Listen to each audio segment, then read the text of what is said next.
জলপাইগুড়ি ৪ নম্বর ঘুমটি এলাকায় একটি গরু সকাল থেকে পথচলতি সমস্ত মানুষদের আহত করে এবং সেই আহতে অনেকেই আহত হয়েছে। সেটি দেখা মাত্রই খবর দেওয়া হয় ডোমকল এবং কাউন্সিলর বিভাগে। এর জেরে আতঙ্কিত হয়ে পড়ে এলাকার বাসিন্দারা। 12 ঘন্টা কেটে যাওয়ার পরও যখন কোনো সুরাহা মেলেনি, তখন স্থানীয় এক বাসিন্দা নিজে জীবনের পরোয়া না করে সেই গরুটিকে একটি বাধার বন্দোবস্ত করে এবং সেই বাসিন্দাদের তৎপরতায় গরুটিকে বেঁধে রাখা হয়। তারা দাবি করছে 12 ঘন্টা কেটে গেলে যখন কোনো সুরাহা মেলেনি প্রশাসনের দিক থেকে, তখন সেই এলাকার এক বাসিন্দা নিজে এই কাজে নেমে পড়ে। শঙ্কর মিশ্র। কি হয়েছিল ঘটনাটা? ঘটনাটা হয়েছে সকাল 8টা থেকে আমরা 4 নম্বর ঘুমটি এলাকায় একটি গরু মানে দৌড়দৌড়ি আরম্ভ করেছিল, মুখ দিয়ে অনেক লালা বেরোচ্ছিল, পথচারীকে বারবার মাথা দিয়ে আঘাত করছিল, অনেকে উইন্ডেড হয়েছে। সকাল 8টা থেকে এখন বাজে রাত 9টা পার হয়ে গিয়েছে।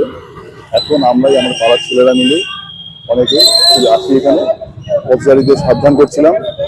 তারপরে এখন যেহেতু দমকলে আসলো না, কেউ আসলো না, তাই আমাদেরই এখানকার একজন আছে, সে সম্পূর্ণ রিস্ক নিয়ে সে নিজে এটা করেছে। সাথে অনেক লোকজন আছে এখানে। মানে প্রশাসন সাহায্য না না 12 ঘন্টা হয়ে গেছে, এখনো কিছু হয়নি। যাই হোক, এটা এভাবে তো করা যায় না, আমরা কিছু পারছিলাম না। তবে একজন করলো, একজন ওই গরুটাকে বাঁধলো, রিস্ক নিয়ে বলা যাবে এটা। হ্যাঁ অবশ্যই, তাই দেখা গেল গরুটা যেভাবে দৌড়াদৌড়ি করছিল সে নিজে এটা করলো। আপনার নাম কি? শঙ্কর মিশ্র। এই জায়গাটার নাম কি? 4 নম্বর ঘুমটি। আমার নাম প্রবীর মন্ডল। কি করলেন এখন? আমি ক্লাবে আসছি একটু টাইম পাস করতে, ক্যারাম বোর্ড খেলতে, আমাদের এবিসিসি ক্লাব। তো এখানে এসে শুনতে পেলাম কয়েকজন বলছে 4 নম্বর ঘুমটিতে নাকি একটা গরু সকাল থেকে বিভিন্ন পথচারী মানুষকে ঢিস মারছে, অসুস্থ করে দিচ্ছে, আহত হচ্ছে। তো আমি তখন ক্যারাম খেলতে খেলতে চিন্তা করলাম যে তাহলে এটাকে তো আটকানো দরকার।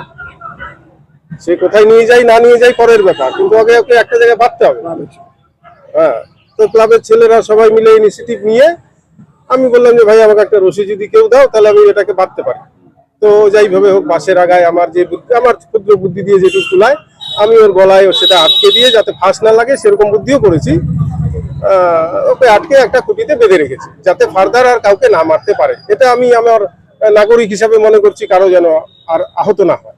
এবং সব থেকে দুঃখজনক বিষয়, দাদা আপনার নাম? প্রবীর মন্ডল।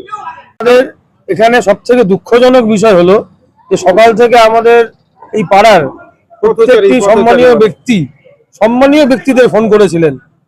শুধু ডিএম আর চেয়ারম্যানকে ফোন করা বাকি রেখেছিল উনি, বাকি আইসি, ফায়ার ব্রিগেড, বিডিও অফিস, বন দপ্তর, প্রত্যেকটা ডিপার্টমেন্টে ফোন করেছেন। এনজিও ডিপার্টমেন্টকে ফোন করেছেন। তারা বলেছেন যে এটা আমাদের কাজ না, ওটা আমাদের কাজ না। ফরেস্ট ডিপার্টমেন্ট থেকে বলেছে যে এটা আমাদের গৃহপালিত পশু, আমরা সেই ডিপার্টমেন্টে যেতে পারি না। আজকে আমরা দেখলাম যে মানুষের আহত হচ্ছে পরপর, প্রশাসনের কোনো হেলদোল নেই। সব থেকে দুঃখজনক বিষয়। অথচ যে কোনো জায়গায় মিটিং মিছিল হবে সেখানে তো মানুষের মানে ঢল লেগে যায়। আজকে এটা সব থেকে দুঃখজনক যে প্রশাসন কিভাবে চলছে। থানা থেকে 2বার লোক এসেছে, পুলিশ এসেছে, তারা দেখে চলে গেছে। প্রশাসন থেকে উচিত ছিল যখন জানতে পারছে যে এখানে কন্টিনিউ মানুষকে আহত করছে 7 থেকে 8 জন, তার মধ্যে একজন বৃদ্ধা আছেন যিনি আজকে হসপিটালাইজড হয়ে গেলেন, মাথা ফেটে গেছে, তাদেরকে ট্রিটমেন্ট করাতে হচ্ছে, টোটো ধরে আমাদের পাঠাতে হচ্ছে। ফরেস্ট প্রশাসন এখানে নেই, চেয়ারম্যান নেই। আমরা চেয়ারম্যান সাহেবকে ফোন করিনি, ডিএম সাহেবকে ফোন করিনি। তথাকথিত তাদের অনূর্ধ্ব ব্যক্তি যারা আছেন প্রত্যেককে আমরা জানিয়েছি, কাউন্সিলর থেকে শুরু করে সাবঅর্ডিনেট প্রত্যেককে, কিন্তু আমরা সুফল পেলাম না। এটা আমরা ভালো দিক দেখলাম না আমাদের প্রশাসনের। জলপাইগুড়ি বাসিন্দা হয়ে সত্যি এটা আমরা দুঃখজনক একটা প্রকাশ করছি আমরা প্রত্যেকে মিলে। ধন্যবাদ। আজকে আমরা আমাদেরই বন্ধু বান্ধব মিলে এই একটা পাগল যে মানে কন্টিনিউ গুটিয়ে যাচ্ছে, ইনজোর করে যাচ্ছে, আমরা সেই মানে জীবনের প্রাণ ঝুঁকি নিয়ে আমরা এটাকে আজকে কোনোভাবে বেঁধে রাখার ব্যবস্থা করলাম। আর গোশালাকে ফোন করলে পরে বলে যে আপনারা কোনো রকম নিয়ে আসুন আমাদের কাছে, তারপরে ট্রিটমেন্ট করবো। আরে নিয়ে যাবো কি করে? আমাদের কাছে তো কোনো ওষুধ নেই যে আমরা তাকে কিভাবে আমরা যে সেন্সলেস করে নিতে পারি। কোনো ডিপার্টমেন্টের কোনো হেল্প পেলাম না।